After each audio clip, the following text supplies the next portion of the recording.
พัฒนาความเสมอภาคหญิงชายติดพันกับการพัฒนาประเทศชาติสบายดีท่านผู้ชมที่เคารพและหักแพงทุกท่านขอต้อนรับท่านเข้าสู่รายการแม่หญิงลาวท่านผู้ชมมาพบกันในมื้อนี้ก็อยู่ในระยะที่ทั่วภาคทั่วรัฐและทั่วปวงชนลาวทั้งชาติชมเชยวันสร้างตั้งพรรคประชาชนปฏิวัติลาวครบรอบ70 ปีและวันสร้างตั้งสหพันธ์แม่หญิงลาวครบรอบ70 ปีอย่างมีเนื้อในความหมายและเป็นขบวนการฟื้นเคียงคู่กับการสร้างผลงานขบวนการเพื่อคำนับรับต้อนวันสถาปนาสปป.ลาวครบรอบ50 ปีวันคล้ายวันเกิดท่านประธานไกรสอนพรหมวิหารครบรอบ105 ปีพร้อมเดียวกันนี้สหพันธ์แม่หญิงลาวทุกท่านก็พร้อมจัดตั้งปฏิบัติเผยแพร่ผลสำเร็จของประชุมใหญ่ผู้แทนแม่หญิงลาวทั่วประเทศครั้งที่ 9ไปเคียงคู่กับการจัดตั้งปฏิบัติวาระแห่งชาติที่อยู่ในความรับผิดชอบของสหพันธ์แม่หญิงลาวให้สำเร็จตามแผนที่วางไว้ท่านผู้ชมลำดับต่อไปจะนำเสนอข่าวการเคลื่อนไหวของสหพันธ์แม่หญิงลาวเป็นต้นในวันที่16 ตุลาคม 2025ศูนย์กลางสหพันธ์แม่หญิงลาวจัดพิธีประกาศพนักงานการนำขันห้องประธานคณะบริหารงานศูนย์กลางสหพันธ์แม่หญิงลาวออกพักการรับอุดหนุนบำนาญโดยการเป็นประธานของทานางอาลีวงศ์นบุญธรรมกรรมการศูนย์กลางพรรคประธานคณะบริหารงานศูนย์กลางสหพันธ์แม่หญิงลาวต่างหน้าคณะจัดตั้งศูนย์กลางพรรคคณะองค์การกรมศูนย์องค์การคณะกรรมาการแห่งชาติเพื่อความก้าวหน้าของแม่หญิงแม่และเด็กสถาบันการเงินจุลภาคที่รับเงินฝากเพื่อพัฒนาแม่หญิงและครอบครัวพร้อมด้วยพนักงานราชการศูนย์กลางสหพันธ์แม่หญิงลาวเข้าร่วมในพิธีท่านธงศักดิ์กรมเมืองรองหัวหน้ากรมคุ้มครองพนักงานคณะจัดตั้งศูนย์กลางพรรคได้ผ่านมติตกลงว่าด้วยการอนุมัติให้พนักงานการนำออกพักการรับอุดหนุนบำนาญ3ท่านคือท่านนางศิริกิจปุภารองประธานคณะบริหารงานศูนย์กลางสหพันธ์แม่หญิงลาวท่านนางลาวันสุทธิสารรองประธานคณะบริหารงานศูนย์กลางสหพันธ์แม่หญิงลาวและท่านปริญญาเอกนางจันโสดาพรทิพย์รองประธานคณะบริหารงานศูนย์กลางสหพันธ์แม่หญิงลาวในโอกาสที่มีความหมายสำคัญนี้ท่านประธานศูนย์กลางสหพันธ์แม่หญิงลาวได้กล่าวย่องยอชมเชยต่อผลงานการเคลื่อนไหวของท่านรองประธานทั้ง3ท่านที่ได้เอาใจใส่สุมทุกสติปัญญาเฮือแฮงเข้าในการปฏิบัติหน้าที่เวียกงานที่ภาครัฐก็คือการจัดตั้งสหพันธ์แม่หญิงลาวมอบให้ตลอดระยะ43 ปีผ่านมาอย่างมีผลสำเร็จพร้อมนี้ก็ยังเรียกร้องให้บรรดาท่านรองประธาน3ท่านสืบต่อเป็นแบบอย่างที่ดีให้พนักงานราชการหุ้นสืบทอดพร้อมทั้งสืบต่อให้คำแนะนำทางด้านบทเรียนและประสบการณ์ต่างๆที่ประกอบส่วนเข้าในการพัฒนาเวียกงานของศูนย์กลางสหพันธ์แม่หญิงลาวให้หนักแน่นเข้มแข็งยิ่งขึ้นเรื่อยๆในตอนบ่ายวันที่16 ตุลาคม 2025ศูนย์กลางสหพันธ์แม่หญิงลาวได้จัดของประชุมเลือกตั้งผู้แทนสมบูรณ์สำห้องขององค์คณะพรรคศูนย์กลางสหพันธ์แม่หญิงลาวไปเข้าร่วมกองประชุมใหญ่ผู้แทนทั่วประเทศครั้งที่12ของพรรคภายใต้การเป็นประธานของสหายนางอาลีวงศ์นบุญธรรมกรรมการศูนย์กลางพรรคเลขาคณะพรรคประธานคณะบริหารงานศูนย์กลางสหพันธ์แม่หญิงลาวมีรองเลขาคณะพรรคกรรมการพรรคคณะติดตามสุขยุกองประชุมจากคณะจัดตั้งศูนย์กลางพรรคและคณะกวดการศูนย์กลางพรรคคณะหน่วยพรรคพร้อมด้วยสมาชิกพรรคสมบูรณ์บรรดากงจักช่วยเวียกศูนย์กลางสหพันธ์แม่หญิงลาวเข้าร่วมในวาระของประชุมสหายนางธรรมาเพชรวิชัยรองเลขาคณะพรรครองประธานคณะบริหารงานศูนย์กลางสหพันธ์แม่หญิงลาวได้ขึ้นผ่านมาตรฐานเงื่อนไขผู้แทนสมบูรณ์และสำรองผู้ที่จะไปเข้าร่วมกองประชุมใหญ่ผู้แทนทั่วประเทศครั้งที่12ของพรรคผ่านมติตกลงว่าด้วยการอนุมัติบุคลากรลงสมัครเลือกตั้งผู้แทนสมบูรณ์สำรองเข้าร่วมกองประชุมใหญ่ผู้แทนทั่วประเทศครั้งที่12ของพรรคเพื่อให้สมาชิกพรรคได้รับรู้และเข้าใจแจ้งต่อการคัดเลือกผู้แทนสมบูรณ์และสำรองในครั้งนี้พร้อมเดียวกันนี้ก่อนการปอนบัตรผู้เข้าร่วมได้รับฟังการมีความเห็นชี้นำจากสหายนางอาลีวงศ์นบุญธรรมเพื่อเป็นเข็มทิศเยื้องทางให้สมาชิกพรรคศูนย์กลางสหพันธ์แม่หญิงลาวทุกสหายซึ่งท่านได้เน้นให้สมาชิกพรรคเข้าใจเป็นเอกภาพต่อกับนิติกรรมของคันถึงวางออกพร้อมกันค้นคว้าพิจารณาอย่างละเอียดก่อนตัดสินใจโดยอิงใส่มาตรฐานเงื่อนไขให้เบิ่งความเป็นจริงอย่างภาวะวิสัยใช้สิทธิประชาธิปไตยของตนภายใต้การนำพาของพรรคพร้อมกันยกสูงความรับผิดชอบเลือกเอาผู้แทนสมบูรณ์สำรองขององค์คณะพรรคศูนย์กลางสหพันธ์แม่หญิงลาวไปเข้าร่วมกองประชุมใหญ่ผู้แทนทั่วประเทศครั้งที่12ของพรรคอย่างถูกต้องตามมาตรฐานเงื่อนไขที่ได้กำหนดไว้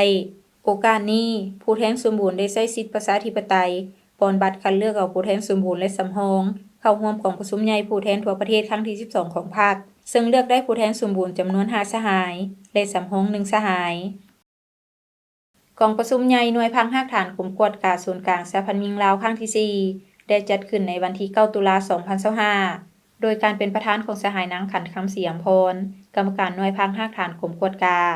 เป็นเกียรติเข้าร่วมโดยสหายนางอาลีวงศ์นบุญธรรมกรรมการศูนย์กลางภาคเลขาคณะบริหารงานภาคประธานคณะบริหารงานศูนย์กลางสหพันธ์เมียงลาวสหายนางเล็กแสนคำวงศาคณะประจำภาคเลขาหน่วยพังหักฐานขมจัดตั้งพนักงานมีห้องประธานคณะบริหารงานศูนย์กลางสหพันธ์เมียงลาวเลขาห้องเลขาหน่วยพังหักฐานกรมจักช่วยเวียกศูนย์กลางสหพันธ์เมียงลาวสมาชิกพรรคอาวุโสบำนาญผู้แทนสมบูรณ์และแขกถึกเชิญเข้าร่วมทั้งหมด22สหายหญิง21สหายในนี้ผู้แทนสมบูรณ์9สหายหญิง9สหายในวาระของประชุมบรรดาผู้แทนได้เห็นดีเป็นเอกภาพห้ามพ้องกับบทรายงานการเมืองทั้งสองภาคซึ่งได้ตีราคาอย่างภาวะวิสัยต่อผลงานการเคลื่อนไหวที่พ้นเด่นของหน่วยพังหักฐานกรมกวดกาที่ย่านมาได้ในระยะผ่านมาพร้อมทั้งยกให้เห็นด้านอ่อนของข้างและบทเรียนที่ถอดถอนได้เป็นการยั่งยืนถึงความพยายามเอาใจใส่ในการนำพาชี้นำความรับผิดชอบความสามัคคีฮักแพงช่วยเหลือซึ่งกันและกันในการปฏิบัติหน้าที่เวียกงานของบรรดาสหายสมาชิกพรรคภายในหน่วยพรรคจึงเห็นให้มีผลสำเร็จตลอดมาและได้ห้ำห้องเอาทิศทางแผนการและหน้าที่ของคณะหน่วยพรรคใน5 ปีต่อหน้าและรับฟังการประกอบความเห็นจากต่างหน้าสามองค์การจัดตั้งมหาชนหลังจากนั้นได้รับฟังการผ่านบทสำรวจการนำพารวมของคณะหน่วยพังหักฐานจากนั้นผู้แทนสมบูรณ์ได้พร้อมกันใช้สิทธิประชาธิปไตยของตนปอนบัตรคัดเลือกเอาคณะหน่วยพังหักฐานสุดใหม่ตามมาตรฐานและเงื่อนไขที่ได้กำหนดไว้ซึ่งกองประชุมครั้งปฐมฤกษ์ได้เห็นดีเป็นเอกฉันท์กันเลือกเอาสหายนางภูคำคัดสว่างเป็นเลขาหน่วยพังหักฐานสหายนางนิอ่อนไสยจักรเป็นห้องเลขาหน่วยพักทั้งเป็นผู้รับผิดชอบเวียงงานกวดกาและสหายนางแสงยอดลือวังลาดเป็นกรรมการหน่วยพักโอกาสที่มีความหมายสำคัญนี้ผู้แทนของประชุมได้รับฟังคำเห็นโอ้ลมจากสหายนางอาลีวงศ์นบุญธรรมซึ่งได้แสดงความย่องยอชมเชยต่อผลงานก็คือผลสำเร็จที่หน่วยพังหักฐานกรมกวดกาย่านมาได้ในระยะผ่านมาพร้อมทางได้เน้นให้คณะหน่วยพังหักฐานสุดใหม่สืบต่อใจใส่นำพาเวียงงานศึกษาโฮมการเมืองแนวคิดให้สมาชิกพรรคพนักงานราชการอย่างเป็นประจำด้วยการนำพาค้นคว้าเสื่อมซึมและกำเน้นแนวทางนโยบายมติคำสั่งต่างๆของพรรคมีการแบ่งงานแบ่งความรับผิดชอบภายในคณะและสมาชิกอย่างละเอียดจะแจ้งมีการตกลงตัดสินปัญหาสำคัญต่างๆเป็นหมู่คณะทั้งมีความเป็นเอกภาพภายในบนพื้นฐานการเคารพนับถือพร้อมเดียวกันนั้นก็ต้องมีความสามัคคีเป็นเอกภาพก่อสร้างช่วยเหลือซึ่งกันและกันด้วยความจริงใจเพื่อพร้อมกันก้าวหน้าเอาใจใส่และเป็นเจ้าการปรึกษาหารือค้นคว้าและปรับปรุงบรรดานิติกรรมเกี่ยวกับระบบแบบแผนการนำพาและการเคลื่อนไหวของคณะหน่วยพังหักฐานสมัยที่4และยาม2026-2030เอาใจใส่ปรับปรุงการจัดตั้งภายในหน่วยพักก็คือการสร้างหน่วยพังให้ปลอดใสเข้มแข็งหนักแน่นพร้อมทั้งยกระดับความรู้ความสามารถของคณะและสมาชิกในทุกด้านเป็นเจ้าการนำพาชี้นำผันขยายเนื้อในมติของประชุมใหญ่ครั้งนี้ให้เป็นแผนงานและนิติกรรมละเอียดพร้อมทั้งจัดตั้งปฏิบัติให้ปรากฏผลเป็นจริงกองประชุมใหญ่หน่วยพังหักฐานสถาบันการเงินจุลภาคที่รับเงินฝากเพื่อพัฒนาแม่หญิงและครอบครัวครั้งที่1ได้จัดขึ้นในวันที่10ตุลาคม2025โดยการเป็นประธานของสหายนางวิไลวรรณดีละพันธ์เลขาหน่วยพังหักฐานสถาบันการเงินจุลภาคที่รับเงินฝากเพื่อพัฒนาแม่หญิงและครอบครัวเป็นเกียรติเข้าร่วมโดยสหายนางอาลีวงศ์นบุญธรรมกรรมการศูนย์กลางภาคเลขาคณะบริหารงานภาคประธานคณะบริหารงานศูนย์กลางสหพันธ์เมียงลาวสหายนางเล็กแสนคำวงศาคณะประจำภาคเลขาหน่วยพักหักฐานกรมจัดตั้งพนักงานมีคณะบริหารงานภาคเลขาห้องเลขาหน่วยพักหักฐานกงจักช่วยเวียกศูนย์กลางสหพันธ์เมียงลาวผู้แทนสมบูรณ์และแขกถึกเชิญเข้าร่วมทั้งหมด18สหายชาย1สหายในนี้ผู้แทนสมบูรณ์5สหายหญิง4สหายในวาระของประชุมบรรดาผู้แทนได้เห็นดีเป็นเอกภาพห้ามพ้องกับบนรายงานการเมืองทั้งสองภาคซึ่งได้ตีราคาอย่างภาวะวิสัยต่อผลงานการเคลื่อนไหวที่พ้นเด่นของหน่วยพักหักฐานสถาบันการเงินจุลภาคที่รับเงินฝากเพื่อพัฒนาแม่หญิงและครอบครัวที่ย่านมาได้ในระยะผ่านมาพร้อมทั้งยกให้เห็นด้านอ่อนของข้างและบทเรียนที่ถอดถอนได้เป็นการยั่งยืนถึงความพยายามเอาใจใส่ในการนำพาชี้นำความรับผิดชอบความสามัคคีฮักแพงช่วยเหลือซึ่งกันและกันในการปฏิบัติหน้าที่เวียงงานของบรรดาสหายสมาชิกพรรคภายในหน่วยพรรคจึงเห็นให้มีผลสำเร็จตลอดมาและได้ห้ำห้องเอาทิศทางแผนการและหน้าที่ของคณะหน่วยพังใน5 ปีต่อหน้าและรับฟังการประกอบความเห็นจากต่างหน้าสามองค์การจัดตั้งมหาชน หลังจากนั้นได้รับฟังการผ่านบทสำรวจการนำพารวมของคณะหน่วยภาคฮักฐาน จากนั้นผู้แทนสมบูรณ์ได้พร้อมกันใช้สิทธิประชาธิปไตยของตนป้อนบัตรคัดเลือกเอาคณะหน่วยภาคฮักฐานสุดใหม่ตามมาตรฐานและเงื่อนไขที่ได้กำหนดไว้ซึ่งกองประชุมครั้งปฐมฤกษ์ได้เห็นดีเป็นเอกสารกันเลือกเอาสหายนางวิไลวรรณดีลพันธ์เป็นเลขาหน่วยภาคฮักฐานสหายนางคอนวิไลแสงสุริยาเป็นรองเลขาหน่วยภาคโอกาสที่มีความหมายสำคัญนี้ผู้แทนของประชุมได้รับฟังคำเห็นโอ้ลมจากสหายนางอาลีวงศ์นอบุญธรรมซึ่งได้แสดงความย่องยอชมเชยต่อผลงานก็คือผลสำเร็จที่หน่วยภาคฮักฐานสถาบันการเงินจุลภาคที่รับเงินฝากเพื่อพัฒนาแม่หญิงและครอบครัวที่ญาติมาได้ในระยะผ่านมาพร้อมทั้งได้เน้นให้คณะหน่วยภาคฮักฐานสุดใหม่สืบต่อใจใส่นำพาเวียงงานศึกษาโฮมการเมืองแนวคิดให้สมาชิกพรรคพนักงานรัฐกรอย่างเป็นประจำด้วยการนำพาค้นคว้าเสื่อมซึมและกำแน่นแนวทางนโยบายมติคำสั่งต่างๆของพรรคแผนพัฒนาเศรษฐกิจสังคมของรัฐโดยเฉพาะแม่นบรรดาแผนเวียกจุดซุ่มมีการตกลงตัดสินปัญหาสำคัญต่างๆเป็นหมู่คณะบนพื้นฐานการเคารพนับถือพร้อมเดียวกันนั้นก็ต้องมีความสามัคคีเป็นเอกภาพก่อสร้างช่วยเหลือซึ่งกันและกันด้วยความจริงใจเพื่อพร้อมกันก้าวหน้า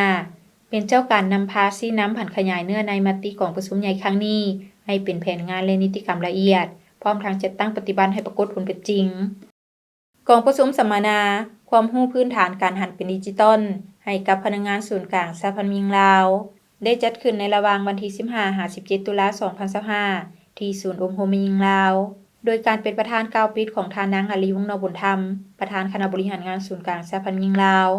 และทานบัณฑิตศาสตราจารย์บ่เวียงคำวงศ์ดารารัฐมนตรีกระทรวงเทคโนโลยีและการสื่อสารเข้าร่วมมีพนักงานกงจักรช่วยเวียกศูนย์กลางสหพันธ์หญิงลาวสหพันธ์แม่หญิงกระทรวงองค์การพร้อมโดยวิทยากรเข้าร่วมกองประชุมครั้งนี้ผู้เข้าร่วมได้รับรู้และเข้าใจเกี่ยวกับความรู้พื้นฐานการหันเป็นดิจิตอลใน15หัวข้อสำคัญเป็นต้นการปฏิวัติอุตสาหกรรม 4.0 เทคโนโลยีและนวัตกรรมเทคโนโลยีข้อมูลข่าวสารและการสื่อสารเทคโนโลยีดิจิตอลและเทคโนโลยีอัจฉริยะเทคโนโลยีโลจิสติกส์และการไปรษณีย์อินเทอร์เน็ตและสื่อสังคมออนไลน์ฐานข้อมูลและเทคโนโลยีกลุ่มข้อมูลผูกพันความปลอดภัยไซเบอร์ความรู้พื้นฐานการบริหารรัฐดิจิตอลเศรษฐกิจดิจิตอลและธุรกรรมทรัพย์สินดิจิตอลสังคมดิจิตอลยุทธศาสตร์การหันเป็นดิจิตอลของสปป.ลาวการพัฒนาทรัพยากรมนุษย์ด้านดิจิตอลบรรดานิติกรรมเกี่ยวกับการหันเป็นดิจิตอลของสปป.ลาวเวียงงานกวดกาหันเป็นดิจิตอลพร้อมนี้สัมมนากรได้มีการสนทนาและแลกเปลี่ยนบทเรียนเกี่ยวกับปรากฏการณ์ที่เกิดขึ้นในสภาพการปัจจุบันแนวโน้มการพัฒนาและการนำใช้เทคโนโลยีดิจิตอลในการเฮ็ดเวียกที่ติดพันกับขงเขตเวียงงานที่รับผิดชอบโดยเฉพาะหัวข้อทางด้านการบริหารรัฐดิจิตอลสื่อสังคมออนไลน์กลุ่มข้อมูลผูกพันทรัพย์สินธุรกรรมดิจิตอลข้อมูลทางด้านการนำใช้ปัญญาประดิษฐ์หรือ AI และวิธีการสกัดกั้นบรรดาปรากฏการณ์ย่อท่อของสังคมในปัจจุบันโอกาสที่มีความหมายสำคัญนี้ผู้เข้าร่วมได้รับฟังการโอ้ลมจากทานนางอาลีวงศ์นอบุญธรรมและทานบัณฑิตศาสตราจารย์บ่เวียงคำวงศ์ดารา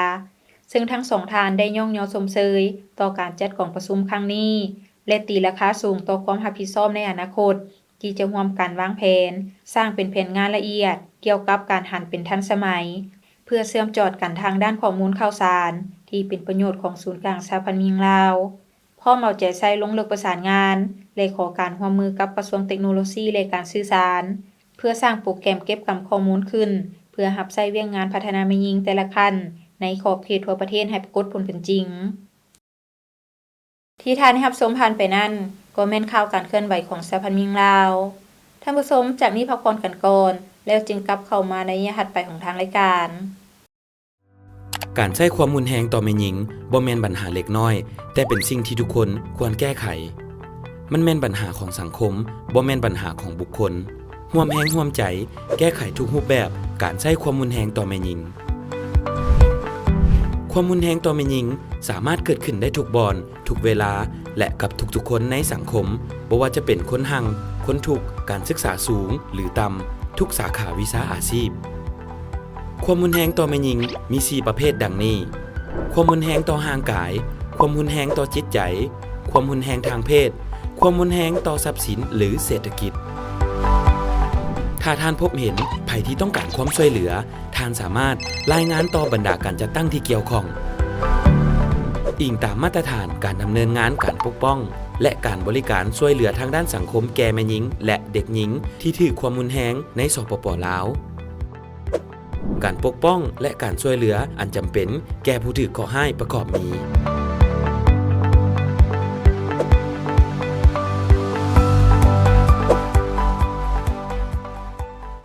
ท่านสามารถโทรหาเบอร์โทรให้คำปรึกษาของสหพันธ์แม่หญิงลาว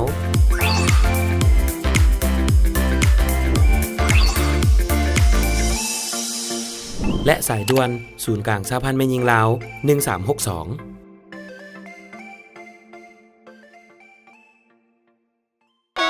นับแต่ปี 2003 เป็นต้นมากองทุนลดพรความทุกข์ยากได้เฮ็ดหน้าที่ในการแก้ไขความทุกข์ยากอยู่เขตชนบทห่างไกลซอกลีกโดยเฉพาะแมนเอาใจใส่ส่งเสริมสิเสมอภาพระหว่างหญิงชายและการมีส่วนร่วมของกลุ่มผู้ด้อยโอกาสในเวียกงานพัฒนาและแก้ไขความทุกข์ยากในชุมชนของเขาเจ้าเองเนื่องจากว่าแม่หญิงแม่นผู้ที่มีความเข้าใจ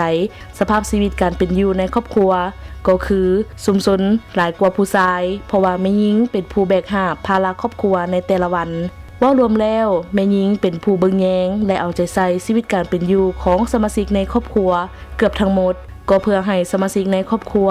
กินอิ่มนุ่งอุ่นและมีความสุขย้อนแนวนี้ทรยจึงสุกยู่และสร้างโอกาสให้แม่หญิงได้เข้าร่วมในทุกกระบวนการของเวียกงานพัฒนาชุมชนและแก้ไขความทุกข์ยากภายในบ้านของเขาเจ้าให้หลายกว่าเมื่อก่อนโดยเริ่มจากการวางแผนการนำเสนอความต้องการการดำเนินการจัดตั้งปฏิบัติและการคุ้มครองน้ำไส้นั่นเองสนับสนุนโดยกองทุนลดพรความทุกข์ยากกลับเข้าสู่รายการแม่หญิงลาวท่านผู้ชมสำหรับระยะนี้ทางรายการขอนำเสนอการสร้างเศรษฐกิจครอบครัวแต่ว่าจะแม่นการผลิตหยังและอยู่ไสนั้นเชิญท่านรับชมได้จากทางทีมงานครอบครัวทางจนนี่ขุนสะทอนและนางศรีประไพหลงเมืองมาอยู่บ้านดอนมะไลเมืองท่าแขกแขวงขมวนเป็นอีกครอบครัวหนึ่งที่มีความดุมั่นในการผลิตกสิกรรมเพื่อหารายได้มาสู่ครอบครัวด้วยการปลูกหมักบวบหมักเขือหมักเพชรผักบัวแบบผสมผสานขายการปลูกหมักบวบของครอบครัวแม้นได้เริ่มต้นมาแต่ปี 2010 ด้วยเนื้อที่2 ไร่การลงทุนเบื้องต้นเพียงแต่3 ล้านกีบหลังจากปลูกแล้วได้มีการบัวระบาดรักษาใช้เวลาเพียงแต่2 เดือนก็สามารถเก็บผลผลิตได้การปลูกบักบวบปลูกเทื่อหนึ่งสามารถเก็บผลผลิตได้ยาวถึง1 ปีแล้วจึงปลูกอีกเทื่อใหม่สำหรับการจำหน่ายผลผลิตแม่นนำไปขายอยู่ตลาดหลัก3ภายในเมืองท่าแขกและขายให้บุคคลทั่วไปที่มาซื้อเฉลี่ยรายรับจากการขายหมักบวบแม่น150 ล้านกีบหา200 ล้านกีบต่อปีผลได้รับจากการผลิตกสิกรรมได้เฮ็ดให้เศรษฐกิจครอบครัวดีขึ้นสาวซีปลูกมันปลูกสลับไปสลับมาตลอดเนื้อเขาปลูกบักเขือก็ปลูกประเภทมากมั้งเนาะประเภทเพชรครับโตมาปีนี้ก็2 ปีเฮามาปลูกบักบวบนี่2 ปีนี่เห็นรายได้มันได้ดีเนาะปลูกก็พอได้เก็บเทื่อนึงก็ได้อยู่ประมาณ100ปลายโลคันยามแล้งนะคันยามแล้งได้อยู่100ปลายโลคันยามฝนนี่หมดได้แต่40ฝนตกหลายนะมันดอกมันบ่อยากจับคันยามฝนนั่นคันยามแล้งดอกมันจับดีแล้วมันก็ได้อยู่ประมาณ100ปลายโลอันนี้แบบเห็นไทบ้านเขาเฮ็ดตามไทบ้านบ่ได้เฮียนมาทางใดแล้วก็เฮ็ดไทบ้านเฮ็ดก็เฮ็ดไปเบิ่งนำ YouTube นำ YouTube นำ YouTube นำเฟซนำไลน์นั่นแหละเบิ่งเอาตามแบบเขาแน่แล้วก็มาเฮ็ดเอาราคาล่ะคันยามมันหลายแน่เจ้ามีข่อยมีมันก็ถึกคันว่ามีน้อยแน่บัดแพงแล้วแต่ตอนปลูกอะตอนแรกก็กะเกี่ยวเมล็ดพันธุ์มันเนาะเมล็ดพันธุ์มันก่อนสิปลูกเฮาก็ได้ตัดเม็ดมันแล้วก็แช่ไว้คืนนึงตื่นมาก็มุกไว้นะให้มันออกงอกบางอย่างแล้วค่อยมาปลูกนะเวลาเฮาปลูกเฮาก็บ่ได้ให้ปลูกแบบว่าให้มันจำได้แบบเฮาปลูกแล้วเฮาคุดคุมแล้วเฮาปลูกให้ในมันน่ะปะโลขึ้นแน่ในดำมันน่ะแต่เฮาเอาทางงอกเฮาเอานิ้วซีเฮานี่น่ะจิลงแล้วเอาในมันลงไปเป๊ปซี่นะแต่ว่าให้มันเหลือเด้ในมันอยู่ถึงบ่ได้ปลูกเลิกถ้าปลูกเลิกแล้วมันสิเน่าแล้วมันสิบ่ออกบ่ขึ้นบ่ได้มากบ่ได้ผลนะมันบ่ออก2 เดือนก็2 เดือนได้เก็บมากคันเป็นกับคือขึ้นอยู่กับแนวมันอีกค คันแนวมันไว้ก็พอตะพันเครือขึ้นก็ได้เก็บแล้วมากอ่ะคันยาวคัน มัน เครือ สองแนว พันนี้มันก็ซ่านี่ได้เก็บซะ แต่ยาวนาน ยาวนานตัวนี้ แบ่งก็คือเนาะผัวแล้วสิเป็นคนบัวระบัด ค้าง ทั้งเทิงแล้วก็เฮ็ดค้างเฮ็ดหยังนี่ล่ะส่วนเฮาละบัวระบัดทั้งลุ่มหั่นน่ะบ่ได้เฮ็ดทั้งเทิงมีแต่ผัวเฮ็ดแบ่งเวียกกันจังซี่นะทั้งเทิงประเภทค้างประเภทหยังผัวเบิดทั้งลุ่มแหละน้องมีแต่บัวระบัดทั้งหาทั้งหยังนี่เฮาเบิ่งเนาะเวลาใส่ปอกสิปุ๋ยหั่นน่ะเสียยุงเสียหญ้าละเฮาหั่นน่ะตลาดล่ะทั้งเมียทั้งผัวเก็บแล้วผัวเป็นคนไปส่ง 2 เดือนจะได้เก็บ แม่น กันว่าทะเบียนมันก็ได้อยู่20-30 โล40-50บาทมันเป็นหลายๆเดือนๆไปแล้วก็ มันสิหลายขึ้นนะ 100ปลาย8-90 100โลไปซั่นนะมันก็หลายตามระยะของเดือนมัน ลงมาปีนี้แหละแล้วฮู้วิธีปลูกแล้วมีฮู้วิธีรักษาแล้วมันเป็นหลายได้มาผลหลายปีนี้ก็ได้อยู่ เม็ เล ด ย พันธุ์มันที่เหลือเขาไป ปี ซื้อก็ถึกพันใบก็มีแต่ใบได้บ่มีมากคันถึกพันมากก็มีแต่มากมันเดียวแล้วแต่ซื้อคือเดียว โต้กับการปลูกพืชแบบผสมผสาน โดยเฉพาะเมนการปลูกหมักบวบของครอบครัวทางจอนนี่ขุนสะทนและนางศรีประไพหลงเมืองมา ในโตหน้าจะขยายให้ได้หลายกว่าเก่า ว่าปีหน้านี่ก็ว่าสิปลูกมื้อนี้แต่เก่าบ่ได้ปลูกมื้อนี้ได้ ปลูกครึ่งหนึง ปลูกครึ่งหนึงปีหน้าอะไรสิปลูกมื้อนี้โครงการค่ะส่วนนั้นก็สิปลูก แต่ว่าส่วนนั้นสิปลูกเทิงมักเพชรสิปลูกเทิงมะเขือแล้วก็มักบวบไปพร้อมมันนะส่วนนั้นมีแต่เอาประเภทมากแต่หัวปีตอนลักๆหัวปีละเดือน11นี่แหละสิปลูกพักก่อนเพราะว่ามันงามเด้ผักช่วงนั้นก็ได้ราคาอีกนะแล้วเขาจังคอยปลูกมักบวบถ้ามีใครสนใจอยากปลูกมักบวบนี้เนาะก็มาหาได้เนาะที่อันให้ข้อแนะนำอยากมาปลูกก็ดีลงมาเบิ่งตัวจริงเอาอยากปลูกนะให้ความสะดวกเมิด ผลสำเร็จดังกล่าว นอกจากครอบครัวการจัดตั้งที่เกี่ยวข้อง โดยเฉพาะแม่นแขนงกสิกรรมและป่าไม้สหพันธ์แม่หญิงเมืองก็ได้เอาใจใส่ประกอบส่วนสุกยู่การผลิต ในการสุขยุ่งส่งเสริมเวียกงานแม่ยิงอยู่ในเขตนี้ข้าพเจ้าก็เคยได้ลงมาเผยแพร่เกี่ยวกับเวียกงานหอบด้านของสหพันธ์แม่ยิงเนาะแล้วก็สุขยุ่งส่งเสริมเวียกงานของแม่ยิงอยู่ในเขตนี้เนาะแต่ก็ในการผลิตกสิกรรมนี้ก็สิเว้าแล้วก็หลายครอบครัวเนาะที่สามารถผลิตเองได้อยู่แล้วเนาะเพราะว่าเขตนี้เป็นเขตทำการผลิตเป็นบ้านทำการผลิตเนาะแต่ว่าส่วนหลายแล้วในการเฮ็ดของกระเจ้าก็มีพื้นฐานแต่เก่าแก่มาอยู่แล้วเนาะก็มีหลายครอบครัวแต่ว่ามื้อนี้อันก็เสนออยู่ในครอบครัวตัวนี้ก็ย้อนว่าเขาเจ้าผลิตทั้งแรงทั้งผลปลูกพืชสลับเนาะเป็นระยะผ่านมาหั่นกระสั้นก็ขอยังยืนว่าครอบครัวนี้ก็สามารถเป็นครอบครัวตัวเบ้ทางด้านการผลิตกสิกรรมให้แก่แม่ยิงเอาได้เนาะ ที่ท่านรับชมผ่านไปนั่นก็แม่นการสร้างเศรษฐกิจครอบครัว ซึ่งก็แม่นกิจกรรมหนึ่งที่สามารถเฮ็ดให้ครอบครัวมีอยู่มีกิน หลุดพ้นออกจากความทุกข์ยากได้เทื่อละก้าวท่านผู้ชมจากนี้พักผ่อนกันอีกครั้งหนึ่งแล้วจึงกลับเข้ามาในสุดท้ายของทางรายการ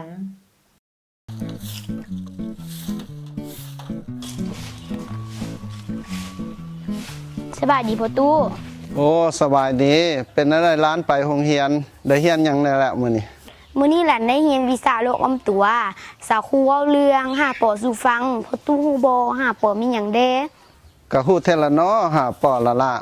คันฮู้ก็เว้าให้หลานฟังเบิ่งดูว่ามีปอหยังแด ก็มีป.1 ฮอดป.5 ที่ร้านเรียนหั่นตะว่าสิว่าหยังหาปอพอตู้แห่งฮู้ฮอดป.ที่6พุ่น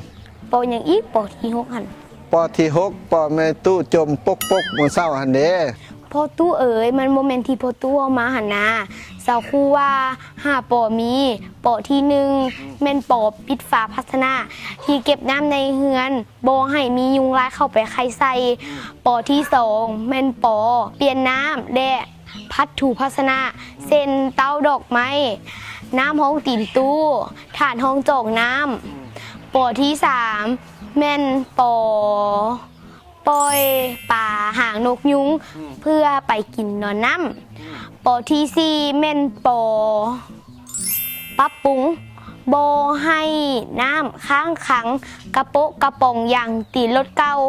ปอที่5แม่นปอปฏิบัติเป็นประจำทุกๆอาทิตย์ โอ้แม่นหว่า พอตู้บ่ฮู้เด้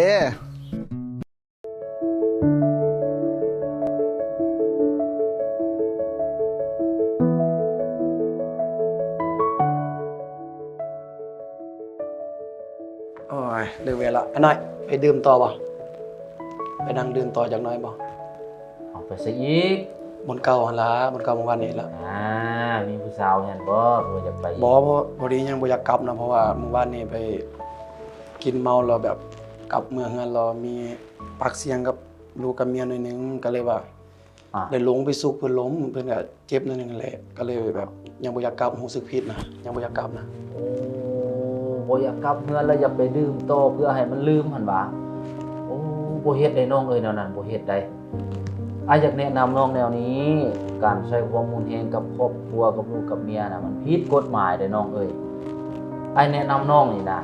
แต่นี่ต่อไปบ่อยากให้เฮ็ดได้บ่จังซี่น่ะแล้วให้น้องมันกลับเมื่อก่อนสาว่าน่ะเรื่องดื่มมันให้หยุดซะก่อนบ่ฟ้าวกลับไปทำความเข้าใจไปปรับความเข้าใจไปขอโทษกับลูกกับเมียที่ว่าได้เฮ็ดไปแล้วนะกลับไปแล้วไปเว้ากับเราแต่นี่ต่อไปค่อยจะบ่เฮ็ดให้เจ้าเป็นอันนี้อีกเพื่อให้ครอบครัวเฮามีความสุขเจริญรุ่งเรืองให้เป็นครอบครัวที่อบอุ่นคือว่านำพาครอบครัวกับลูกกับเมียนี่ไปในทางที่ดีแต่ว่าบ่ให้เฮ็ดนะได้บ่อ้ายเว้านี่ได้บ่หยุดก่อนมื้อนี้บ่ดื่ม เด้อเดี๋ยวขอบใจได้นะซั่นเนาะก็เลิกเวลาสิกลับเฮือนแล้วซั่นนะ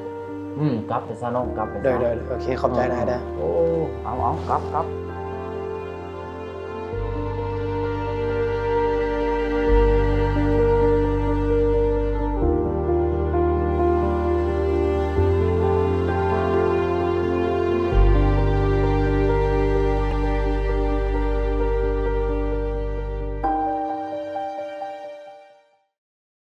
เข้าสู่ระยะสุดท้ายของทางรายการท่านผู้ชมสำหรับระยะสุดท้ายนี้ถ้าหากท่านผู้ชมท่านใดอยากมีคำคิดคำเห็นหรือข้อตำหนิติชมรายการท่านขอสามารถโทรศัพท์เข้ามาได้ตามเบอร์ที่ขึ้นอยู่ในหน้าจอขณะนี้และนอกจากนี้ท่านผู้ชมยังสามารถเบิ่งรายการมียิงลาวขึ้นหลังได้ทาง YouTube โดยพิมพ์คำว่ารายการมียิงลาวหรือว่าจะเข้าไปที่เว็บไซต์ก็ได้เช่นเดียวกันที่ www.laowomenunion.org.la ท่านผู้ชมอย่าเสพติดเป็นอันตรายต่อสุขภาพและอนาคตของคนหุ่นนุ่มที่เป็นหุ้นสืบทอดที่เป็นกำลังแห่งสำคัญในการปกปักรักษาและสร้างสรรค์พัฒนาประเทศชาติ